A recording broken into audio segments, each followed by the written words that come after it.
Good morning, everyone. Well, thank you for joining us today and welcome to today's Tracker webinar, Supply into Local Government and What Councils Really Need from Suppliers. My name is Christian Doak, Events Content Lead at BIP Solutions, and a quick housekeeping note before we begin. This session is being recorded and you will get the recording, the slides and a follow-up resource pack in your inbox afterwards, so don't worry if you miss any given sentence that we cover today. Now, as far as today's webinar is concerned, councils are under more pressure than they've ever been, whether it's down to tighter budgets, statutory service demand, the new Procurement Act legislation, local government reorganisation and devolution shake-ups, and rising expectations on social value.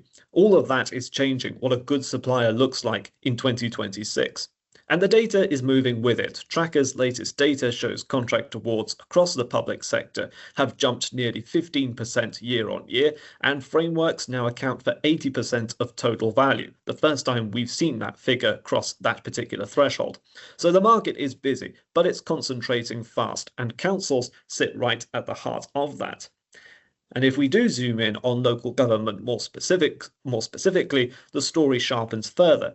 Council award volume is up almost 18% year on year. The median contract value has jumped roughly 29% from around £82,000 to £106,000, and the next 12 months of expiring contracts is nearly 4 times the size of last year's cohort.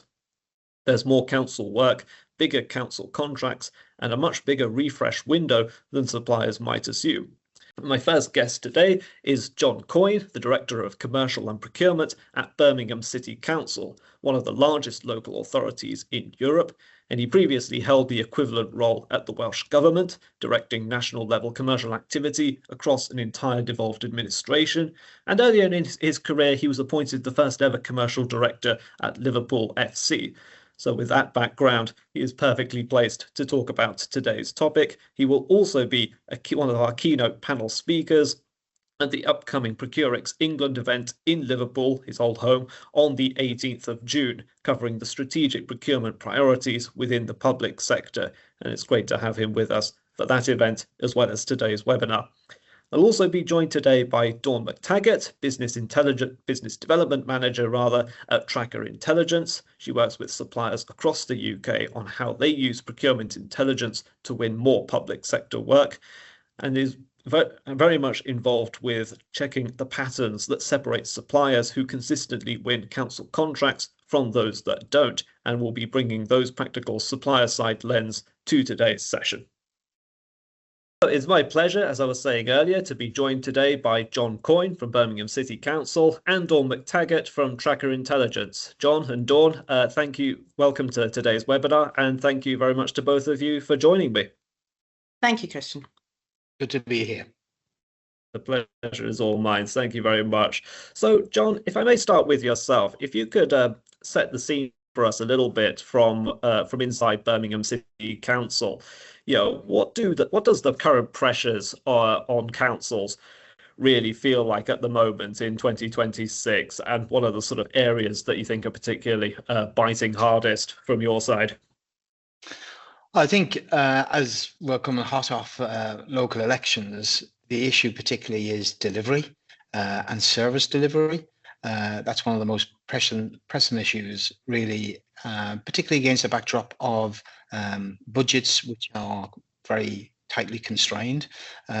So clearly, those in the procurement field are under pressure to ensure that we're performing in line with the new legislation, but we're also doing a lot more in relation to delivering value for money for the public's pound, in one sense, and I'm sure we'll cover a bit later on as we progress.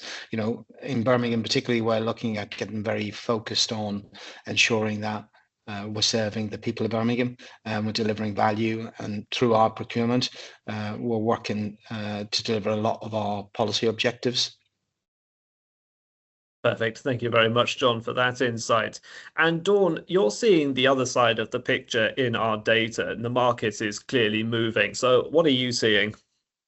Yeah, absolutely. Our data shows that contract awards have surged by sort of 14.7% year on year. So even although the number of notices is slightly down from the supplier side, what that tells us is that the council, they're under pressure to actually sort of ensure that they're being transparent and they're showing all of the contract awards. But the fact that awards are up is a big feature that we focus on within the tracker service that we offer to suppliers, because what it shows you is the opportunity, the pipeline opportunity for the future.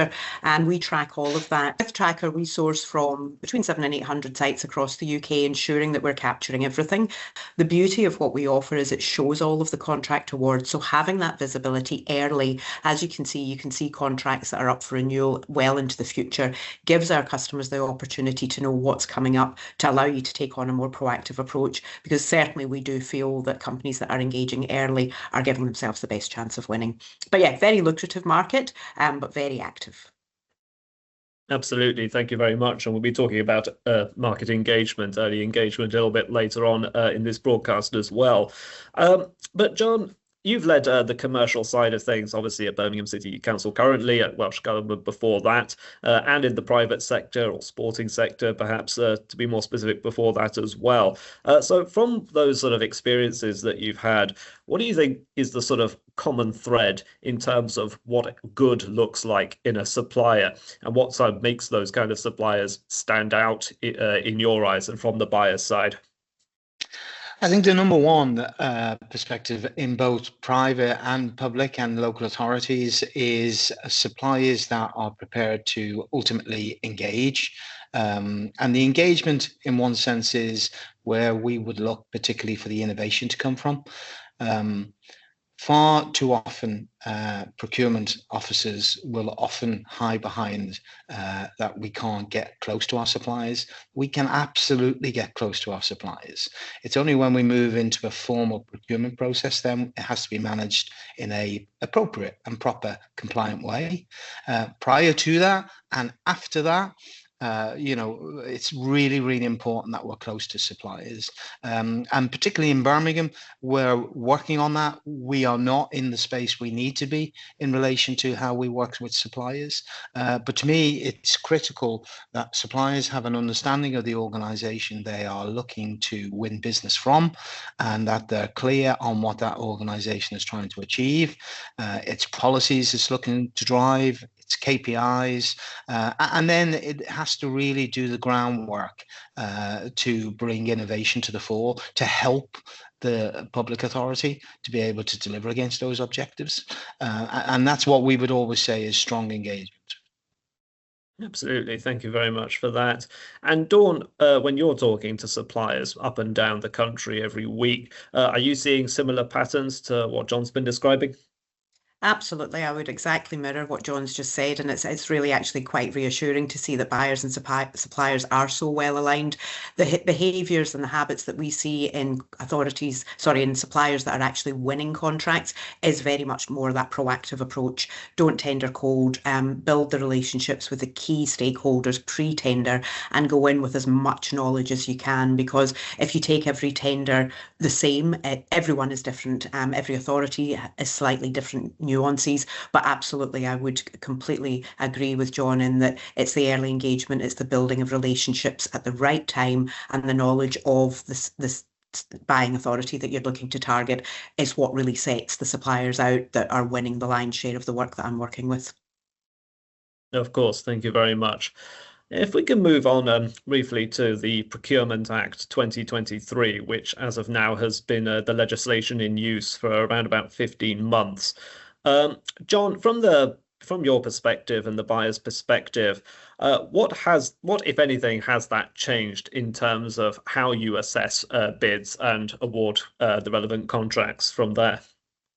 Well, I think one of the real positives to come out of it is the benefits for suppliers ultimately, because firstly, it's ensuring that public procurement organisations have to procure in a particular way, a way that is very favoured to a fair marketplace for suppliers, so that ensuring that in effect, suppliers of all sizes, particularly startups, scale-ups, SMEs, are really at the front and center of some of the legislation.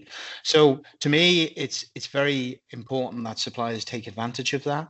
And particularly, it puts a huge onus on procurement officers in public authorities to be able to demonstrate that they have complied fully, they have had good engagement, they have had a proper procurement process which can stand the test.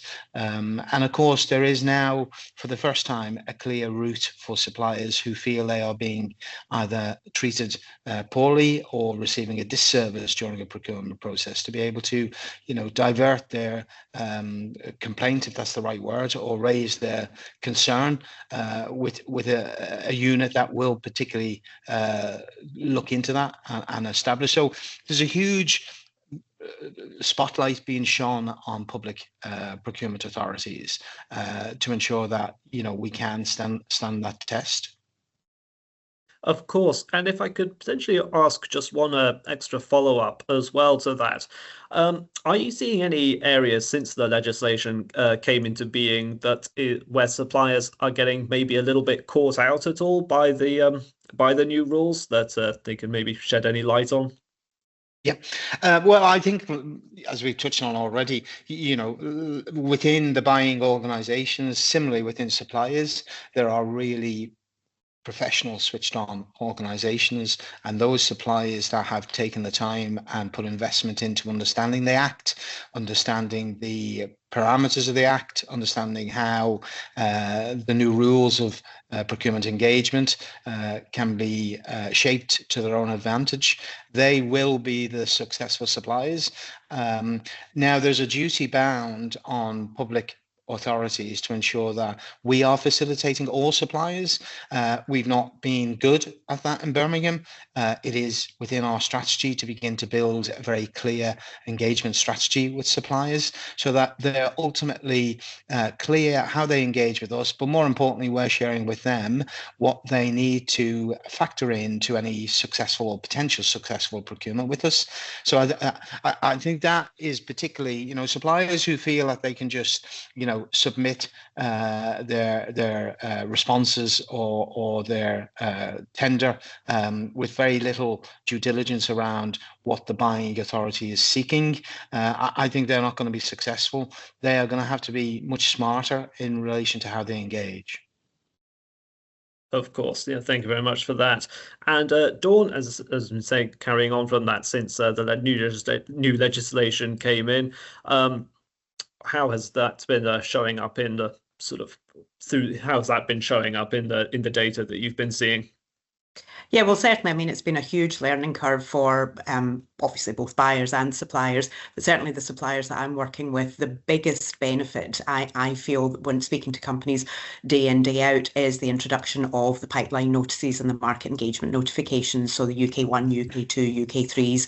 Again, if I can just share my screen with you, we track and aggregate all of that information as well, which does make it much, much easier for suppliers to start that engagement process early. Because again, based on the early engagement principle that we've discussed already and will continue to do so because it's such a huge theme, you can actually now track the pipeline notices. So these are the planned procurement for the financial year ahead and market engagement days. So supplier engagement days, market engagement days. Obviously, we're in the new financial year now. Last year, it was sort of fairly drip fed because the legislation did only come into effect last year. But this is giving our customers line of sight of all the authorities that intend to go down the tender route. So opening up the lines of communication early to allow them to have that early dialogue and again build those relationships. So that's probably the number one key component I would say has offered the most value through the new regulations and opening up the market to so many other companies, SMEs included in that. Perfect. Thank you very much for that, Dawn, as well. If I can move on to the sort of next topic, so the areas of social value, sustainability, and community impact, which, as we all know and have talked about in these broadcasts and in our events as well, have all been increasing in importance over the last several years now. And I just want to ask John, from your side, in terms of those facets, are you able to sort of walk us through when and how those particular facets can really actually decide a bid or tip the result in favor of the of the bidder in question. If you can just give us a little info on that. Yeah, and I think it's back to, in one sense, the legislation, the Procurement Act, and the removal and replacement of meet with MAT, most economically advantageous tender, to most advantageous tender, which for a city with some of the deprivation and some of the challenges Birmingham has is really a game changer. Because previously, with budget challenges, it wouldn't be awry to say to many of your listeners today that the economical aspect has often deflected from many of the other key performance indicators that we would want to prioritize, because we have policies set around that. And that is a tremendous motivator now, in the sense of, and why suppliers that do their investment in their own social value functions, in their own circular economy functions, they are ultimately, in my view anyway, they're gonna be more and more successful. And we see that in the corporate world. We see Google's and we see Microsoft's, with huge investments now in their corporate responsibilities around social value, around creating employment, skilling up people. That same approach now needs to be embedded across all suppliers if they are hopeful of being successful in the public buying arena, because more and more public authorities, and we're just starting primarily that journey here in Birmingham, but certainly in 2 years' time, we would be much more inclined to award on a basis of how a solution is put forward to create and reduce unemployment or increase skills in young people, which is one of the most challenging areas that we have in Birmingham, is skilling up young people so they can move into attractive work placements. So that will come much more into play than pure pounds and shillings. Indeed, absolutely. And Dawn, this is one that I know, suppliers are asking about constantly with regards to social value, community impact, and so on. Absolutely. Yes. And I mean, as John said, moving away from the meat to MAT, taking out the economic side of it, more and more suppliers are fully aware that price is no longer the biggest driver, which is hugely refreshing, because so many times over the years that I've been with BIP, I've heard suppliers saying that, it can be very much a price war, which can make it difficult, especially for the smaller organisations. But social value is becoming such a big part of the weighting. And certainly when I'm speaking to suppliers, they're wanting to promote the fact that they are looking at the council's priorities, the local context, to make their commitments and ensure that they're vocalising that at the right time as well, because often those conversations can influence not just the contract award, but how it's weighted. And certainly there is a big drive to weight on social value, certainly, as well as sustainability. That's definitely the direction that the market is heading in, and suppliers are now realising that more and more, and recognising that it's not a price war any longer, which is opening up the market to so many more companies that may have been a bit hesitant about moving into this space. So all very positive that I can see, both from, as I say, social value and sustainability. So huge impacts it's having, though. Indeed, of course. So thank you very much. We briefly touched on early market and pre-market engagement a little bit earlier, but just to go into a little bit more depth on that one, particularly with regards to some of the kind of myths and realities around it, John. Firstly, what are your thoughts on, what are those myths, what are those realities, and how much do those early conversations potentially actually move the needle, and or is there anything that can happen in that stage that can turn you off from a potential supplier in those conversations? Yep. Well, I think there's quite a lot of myth around it, and we're trying to dispel that, certainly here in Birmingham, in the sense of there's nothing to prevent good, high quality, regular pre-market engagement in an area. I think certainly what we are looking at here, and I hope other public authorities are, is ensuring that we're not just focusing purely on the procurement element here. There's two fundamentals for me. There is really good, high quality procurement, but there is, a huge reliability and importance around contract management, because that to me is the life cycle here of really driving successful value for money and delivery against many of the policy objectives we've talked about, such as social value and well-being and sustainability, creating a circular economy. All those things can only happen by working with suppliers. We cannot work in a vacuum, which again, I would, as a person in public sector now about 7 years, would say we have been guilty of in the past, in working in a very insular way. We need to be really working in a much more inclusive way, as opposed to exclusive, inclusive with our supplier base. So certainly there is nothing preventing that. The only time that we have rules of engagement is when we go live with running a procurement. And then once we have awarded, as long as it's been done in a satisfactory way and we've done that correctly, I think, the importance around embedding a very strong contract that clearly has captured all of the KPIs that were expected to be delivered at the preset of procurement. And then to me, the responsibility falls on contract management. And again, suppliers often are critical in contract management because they are the people who were expecting to deliver, and they will often have the crucial knowledge that we need to understand and learn, so that our next time we go out to the market with this particular service or supply, that we have learned substantially, and we can ask the market to step up to the next plateau. Absolutely, and it is such an important part of procurement today, so thank you for walking us through that. And Dawn, this links directly, I think, to one of the sort of strongest patterns in our data that we'll talk about now. It's just striking just how much money is moving before tenders are even hitting the open market at the moment.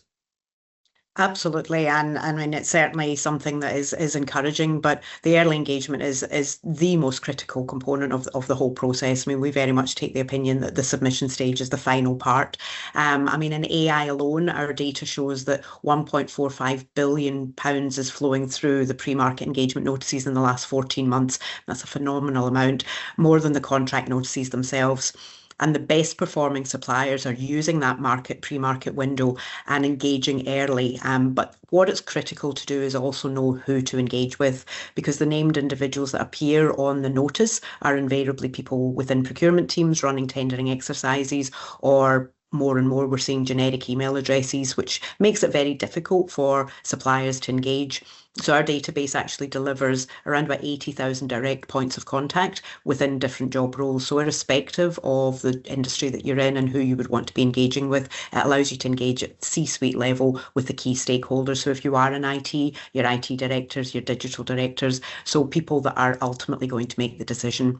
And the signals that tell a supplier a council is gearing up to buy gives them that opportunity to engage with the right people, but also prepare themselves, because obviously workflow and capacity is a big thing for a lot of companies, especially SMEs. So knowing when a contract's coming out and knowing who to engage with really puts them ahead of their competitors. And for that opinion, we very much do take the opinion that companies who are tendering cold and waiting for a contract to come out before having any engagement are really not giving themselves a great deal of opportunity to win, and almost too late. Certainly the companies that I'm working with currently that are most heavily invested and most successful in public sector are taking the opinion if we wait for a tender to come out, we're too late. So we're not going to go through the time and resource to bid for that work. But I mean, the amount of work that is being procured through contract notices, the pre-market is now bigger than the tender pipeline, which is phenomenal. I mean, £1.39 billion through contract notices compared to £1.45 billion through market engagement. A number of years ago, market engagement was not publicised at all. Now it's much more transparent. We're also seeing in the AI world alone, 470 AI-related notices published in that window, 40 of them pre-market engagement. So again, early engagement is critical. Suppliers that are being successful are embracing this, and it's certainly something that we would encourage and promote, and something that we can support you with. Of course, and we need to talk about how important it is. So thank you very much for that. John, you've spoken a little bit earlier about some of the areas or facets that buying organizations can improve on, or need to improve on, or have been, steadily improving on over the last few years and continuing going forwards. But in terms of suppliers, where do you see supplier bids falling down the most often? What are some of the kind of easier fixes they could make to help them along the process? And is there a gap at all between what suppliers think matters versus what buyers really considering to matter these days? Yeah, well, I think firstly that latter question, in the sense of supply, is in my engagement a very switched on in the main. Clearly, it's we're talking about their livelihood here. We're talking about the success of their entity. So in the main, I find that they are really looking for open doors that they can push against. I think where public authorities, and again, I'd use my experience here, just over 19 months at Birmingham City Council, largest local authority in Europe, we've not really embraced that openness and that transparency, particularly that the Procurement Act is trying to deliver. And we need to do that. We need to ensure that we are making it as easy as we can for suppliers to be able to engage with us, to be able to meet with us, all at that pre-market stage we've spoken about. But I keep repeating this one focus for me and my team here is it is suppliers that can solve many of our challenges, many of our issues. By the very fact that we're going to the market actually is a positive reflection on the fact that we recognize we need experts to come in to resolve, be it in social services or be it in construction or city operations. We know ultimately we are a facilitator, and those suppliers, we have to ensure that they are versatile, they are investing in their upskilling, because ultimately it is them that will resolve our challenges that we face in this modern world. Of course, thank you. And Dawn, you'll have heard about some of those big killers, no doubt. But so from the supplier side, are there any areas that you are seeing effort that's going a little bit to waste? Absolutely, but certainly to reiterate what John said there, I mean, it is a consultation process, and it's refreshing to hear that the authorities are really looking to engage with suppliers to help them educate them really as to what the contract should look like and work together. And it's all about identifying the right contracts that are aligned with your business, and that's been a big challenge for a lot of suppliers over the years, is knowing about the right work. You don't want to just be inundated with contracts that you might bid for and have a very low win rate. It is all about choosing, just as buyers want to choose the correct suppliers that they want to be working with, suppliers also need to choose what authorities they want to be targeting and also what contracts they want to be working with. Again, that's another thing that we can support through our tracker system. We've built into the tracker platform a lot of AI and machine learning. It's certainly taking over the world, so we have embraced it. Now, because we source from so many sites, our customers will get visibility of everything in the public domain, which is of huge value, but it can also, for bid managers, be a bit of a nightmare because they need to identify what contracts do we want to actually be bidding for. So to support the bid evaluation, we've implemented the AI, and what this allows you to do very quickly, click of a button stuff, is again looking at an AI contract, a contract summary, so that you can get a brief overview, the timelines, do you have the capacity to deliver, the value and duration. But what we've also added is personal insights, and this is when the AI gets really intuitive. We don't just look at the industry sector, we look at the individual company and see, is this contract strongly aligned with the core capabilities of that business? If it is, our overall assessment, the strengths and risks, the competitor insights, and the next steps. So really, in a way, it's allowing our customers to really cherry pick the contracts that they know they've got the best chance of winning, and allowing them to align themselves with their core capabilities, which helps build those relationships, because it means that authorities like Birmingham City Council can engage with suppliers that they know they are the right fit. So it helps the bid evaluation time, and certainly the companies that I'm working with that are using this feature saying it's cutting down their bid evaluation time between 70 and 80%, so freeing up all that time to do the more proactive parts of the bid process. Of course, thank you. Now, I mentioned in the introduction to this about the increase that we've seen in framework usage. But if I can ask yourself, John, when it comes to frameworks or dynamic purchasing systems or direct tenders, where do you think suppliers should be putting most of their effort at the moment? And on a related note, have you seen the use of frameworks at your council change at all compared to when you started in the last year or two, I think now? Well, firstly, starting with my position here in Birmingham, we're looking to introduce considerable frameworks across Birmingham City Council's requirements, and that it comes back to some of the things we've touched on today. When you access other frameworks as a buyer, as a procurement function, you are then often no longer in control of the delivery around your key policies that you're looking to deliver, your key performance indicators. You're signing up by default to the principal framework. So that doesn't blend well with a local authority such as ours, because ultimately it can often lead us to awarding a contract which actually is not going to benefit our KPIs, it's not going to benefit our circular economy. It may well benefit some other circular economy, but we have to be really focused about what the Birmingham pound can do for Birmingham people in Birmingham. And therefore, we would be looking to certainly have some core Birmingham City Council frameworks, which has not been a strength of ours in the past.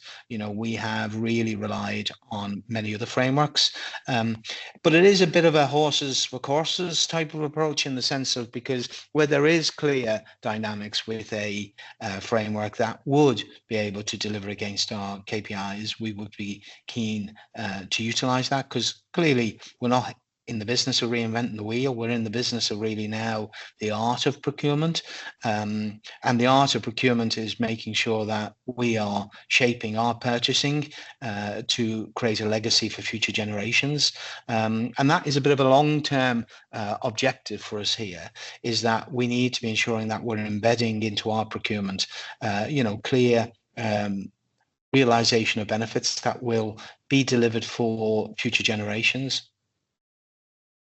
Of course, thank you very much. And Dawn, the data on frameworks right now, as I touched on earlier, is very striking. So frameworks now sit at 20% of notice volume, but 80% of total value across the public sector.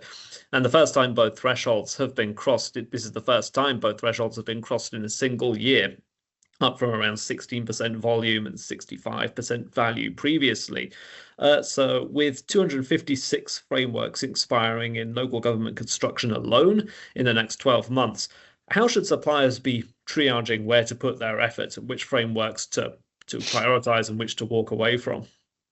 Yeah, absolutely. It's a very valid point, Christian, because frameworks are certainly becoming more and more common for authorities to procure. And the volume, as you say, it's only about 20% of the volume, but 80% of that total revenue. If you think that UK public sector spend about £400 billion every year, 80% of that to be procured through frameworks means that it's something that suppliers need to really step up and take note to.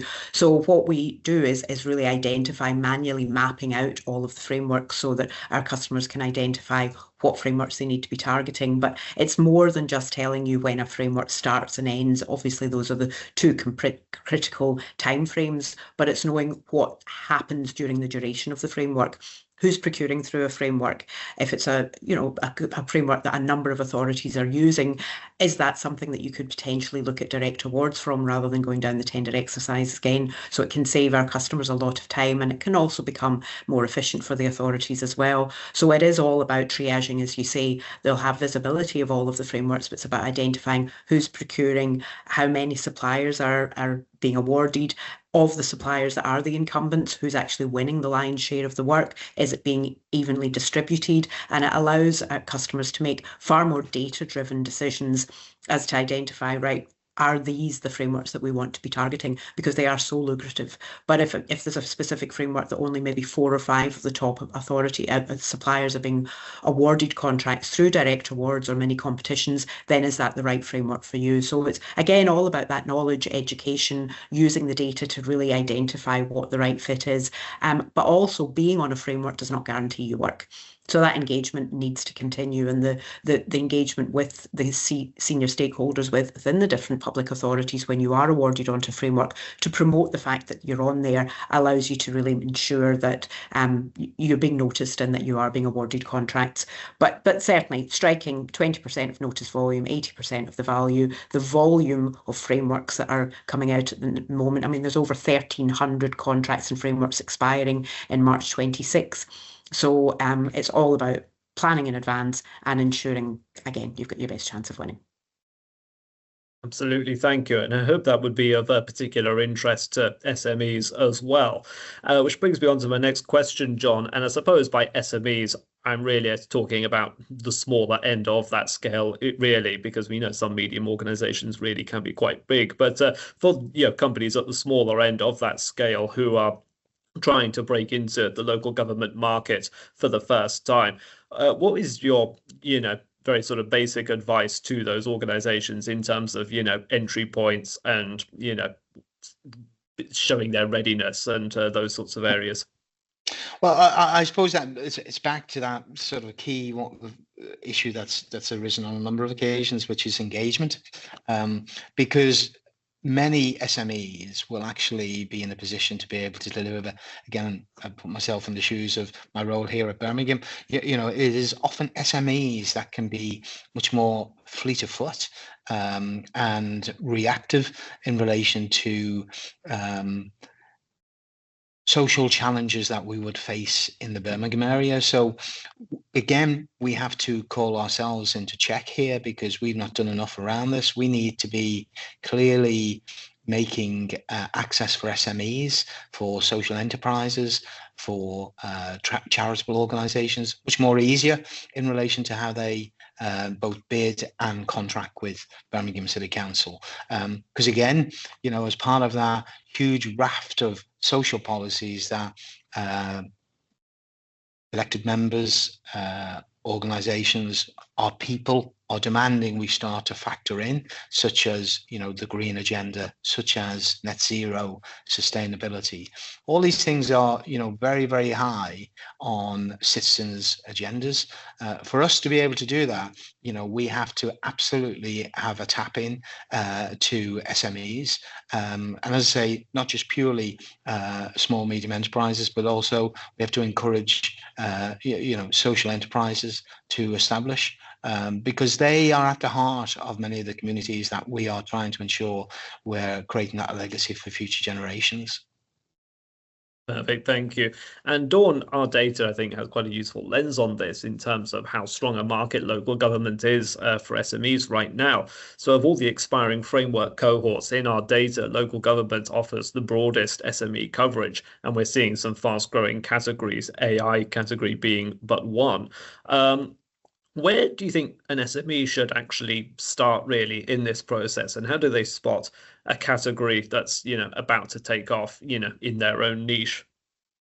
Well, yeah, absolutely. Again, it's about using the data to identify the best fit. And one of the key benefits for SMEs is the trend of local government spend. I mean, local government offers the broadest SME coverage of any expiring framework cohort. So what SMEs invariably do want to work as close to home as possible. It cuts down their costs. It makes it more feasible for them to be more cost effective. So having that visibility and being able to really be strategic as to the authorities that you work with, but the fact that so much money is being procured through local government makes it a lot easier for SMEs to get a share of that market. As you rightly said, AI procurement as a case study, 1.45 billion through pre-market engagement alone and 179 million spent in 2025 versus 79 million already this year so far. Getting a part of that, but there's also strong category growth across health, education, local government. So it's all about identifying what niche you fit into, what authorities you want to be targeting, what sectors you've got are your sweet spots, and then really identifying the pins, the framework refreshes, and the award patterns. So using all the data to take on a more strategic approach. But it's knowledge is power, and having that information at the right time with the right people allows you to plan in advance and set that nice pipeline of work so it's consistent work. And that's why public sector work is so attractive, especially for SMEs, because it is long-term, ongoing, effective work that's usually very profitable. So really great time for SMEs, as for larger organisations as well. You'll be glad to hear it, so thank you. Just a couple of questions to finish off, but looking ahead, local government reorganisation is a key, arguably the key issue facing a lot of local authorities today. I don't believe, John, it's affecting Birmingham Council, at least directly, though do correct me if I'm wrong. But for those who are going to be involved in this process, what do you think that's going to mean on the procurement side? And what, if anything, do you think should suppliers be preparing for now that they possibly haven't done up till now? Well, I think whilst it doesn't directly impact on Birmingham, I think we have to be within organisations such as Birmingham City Council. We have to be aware to the changing the changing circumstances that we're in. I mean, here we're in a unique position in the West Midlands, whereby in effect we have 7 major local authorities, including Birmingham, in effect neighbouring, and longer term, I see tremendous changes in relation to that landscape, because at the end of the day, you know, we're not going to move away from being able to deliver value for money. And one way public procurement can be delivered, which is being seen quite successfully in the National Health Service, is by combining the procurement function. So I think the biggest challenge for suppliers in particular is markets will begin to narrow, and they have to really invest in their ability and their resources. Because when markets do begin to narrow, it will be much harder in one sense. There will not be the plethora of opportunities. There'll be, we've touched on that already in the sense of when you look at the scale of frameworks. So there will be a slimming down of procurers in relation to contracting authorities, particularly in the public sector. And I think that particularly, you know, in relation to that, bigger question, they have to be aware that it's going to be a very different landscape in the future in their particular geographical area. Of course, thank you. And Dawn, what do you think a sharper sort of 12-month, let's say, playbook looks like from the supplier side? And, you know, what would make them, particularly for those using Tracker, what do you think will make them a little bit sharper than their competitors moving forwards? Yeah, well, it's really about routine, and it's about having the information readily available. I mean, the public sector is such a fragmented market. It's very, very difficult for companies of all sizes to track the market effectively. So what Tracker offers is, first and foremost, you'll get an email each morning, usually around about 7:30, so ready for your day to begin, of all the contracts that match the profile that you build yourself. So the work that is relevant to yourself. Then bid managers can start with that bid process. But from the sales perspective, so it really depends what job role you're in. From a bid manager's perspective, you need to know when submission begins, because that's when you take part.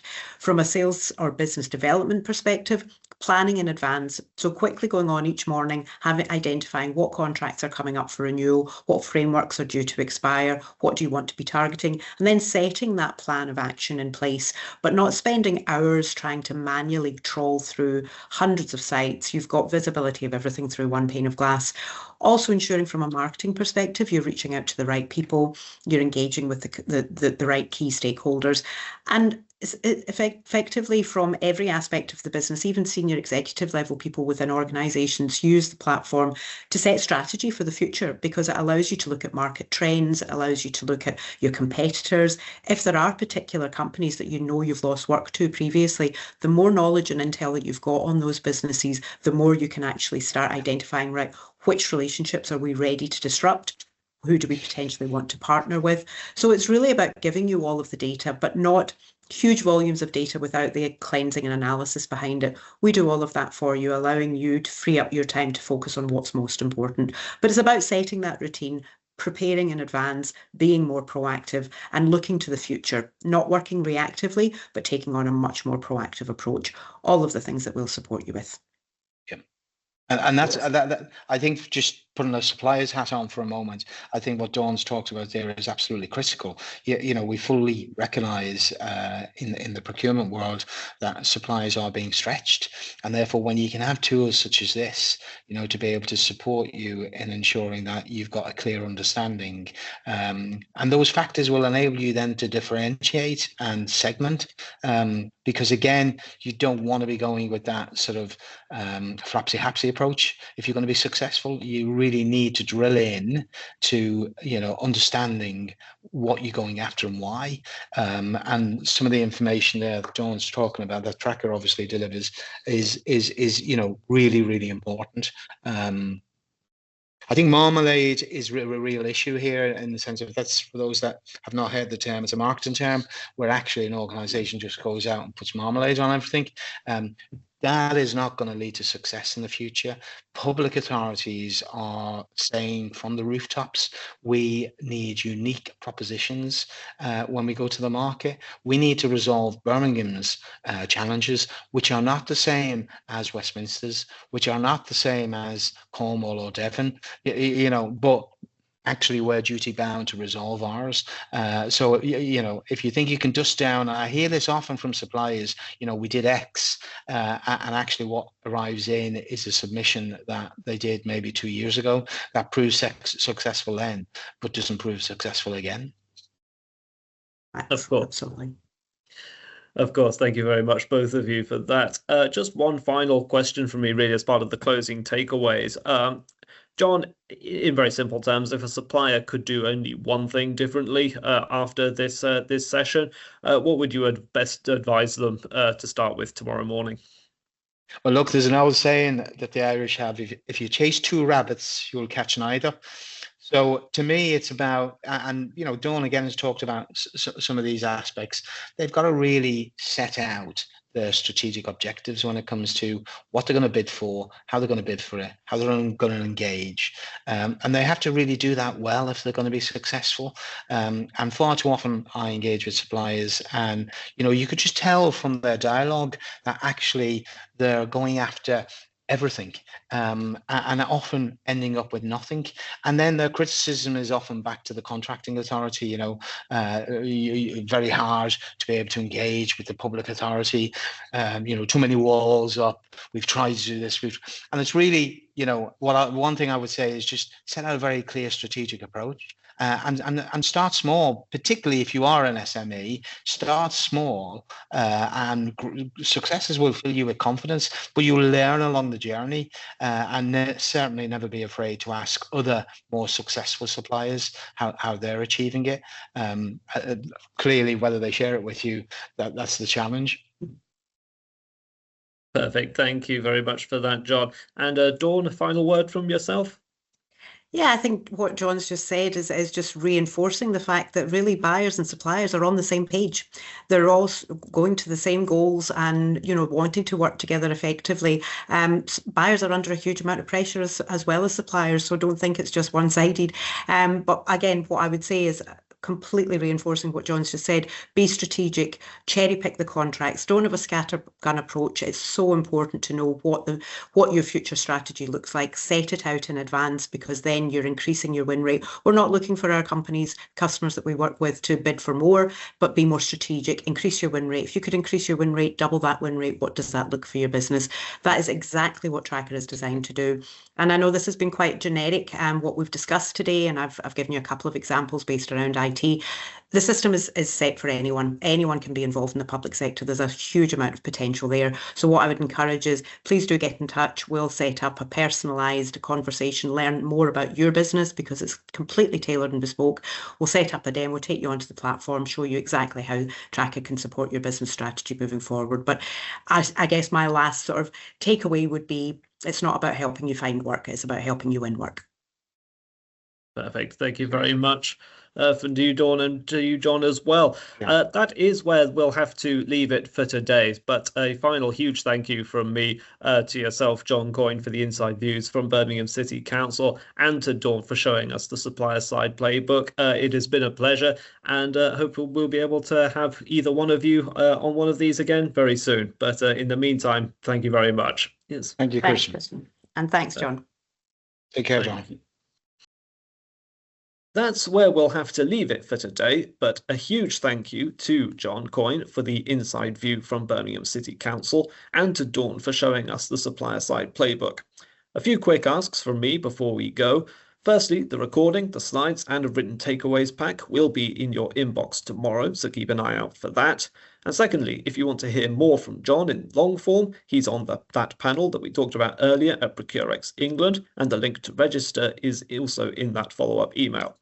Thirdly, if you'd like to see Tracker in action against your own market, the easiest next step is a 20-minute personalized demonstration. There's a button on your screen now, and the link will land in the follow-up email too.